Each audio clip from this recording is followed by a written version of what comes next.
You know, there was a time when I thought I wasn't cut out for any kind of architectural photography, street photography, uh, landscape, basically pictures of anything but people. I was always pretty good at taking pictures of people, um, portraits, headshots, um, anything having to do with people. It's like I seemed to need some kind of interaction or a personality. I needed to see something. I think I basically needed to see something with a face on it in order to make some kind of a connection to it. But, every so often I did try my hand at landscapes and different types of scenery, things like that. What looks good here? I mean, I'm primarily a portrait photographer, so I'm always kind of stuck with things like this because it's almost like I'm looking for a personality, in everything that I shoot. And it's landscape, I mean, I've got to find that personality. I mean, essentially, it's got to kind of speak to me. It's got to say something. I know that sounds really, I don't know,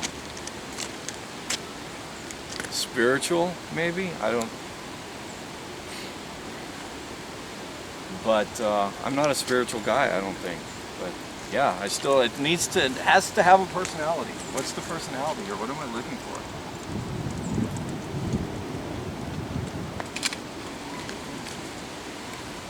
Really, all photos are kind of autobiographical, so I don't know what that says about me.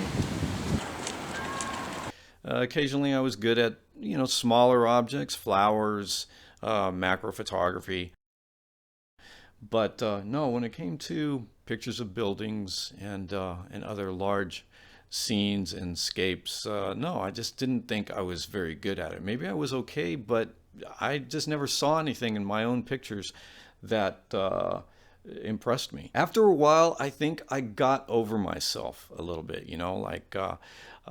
I started trying to take pictures like this without too much judgment, without being too self-conscious about it. And where I really think I turned a corner was, well, there was a couple of things. There was this book. It's called the Tao of Photography, and I'm talking about it all the time. There's that, and it has a lot to do with, how to open yourself up to the world, how to, philosophically, how to look at the world around you, and you just apply that to your photography. You could tend to see the world in a different way, and sometimes that's all it takes.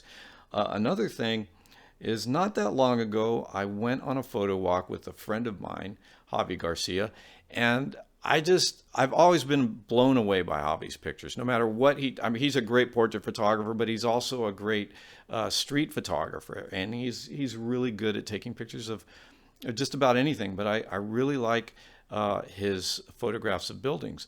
Anyway, so we're in Dallas. We're walking around downtown, and he's giving me his encouragement and his tips. See something like this, do you pass it up because you know that the picture's been taken a million times before? In other words, if I pointed the camera at it right now, all I'm thinking to myself is, how many times has this same picture been taken, and there's nothing to say about it that you can't say by just standing here?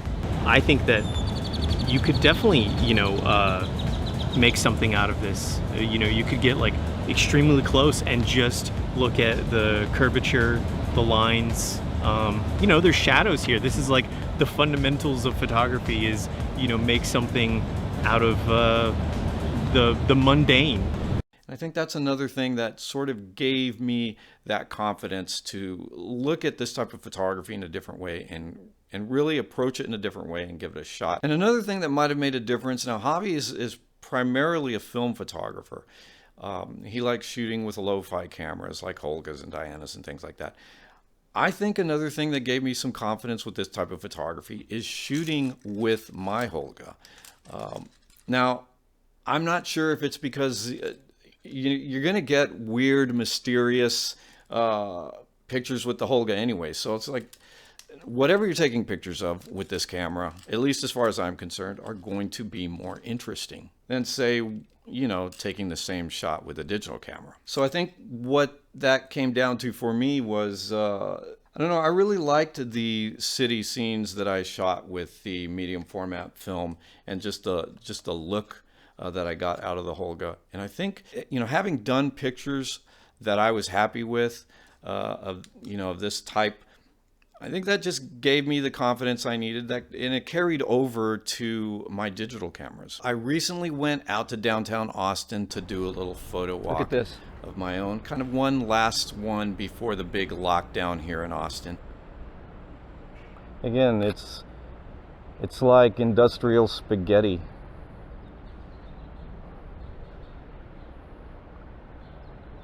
Just beautiful. I mean,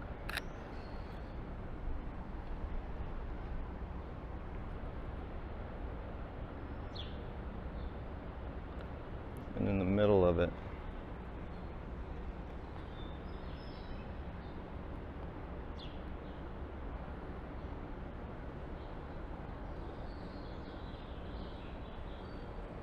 you have some nature. I think we got some good shots, and the whole thing made a nice Patreon video. So look, if there is a type of photography that you've been meaning to try, or maybe you've tried it and just not been impressed with your work, something that you'd like to be good at, but you just don't have the confidence, I would suggest that you find someone like I did to encourage you and to give you some tips, and just keep at it. Sometimes it's taking a new approach can make all the difference. By the way, if you want to see more of my latest photo walk, you can check it out on my Patreon page. I'm going to go ahead and link to that in the description below. All right, guys, that's about it for today. See you next time.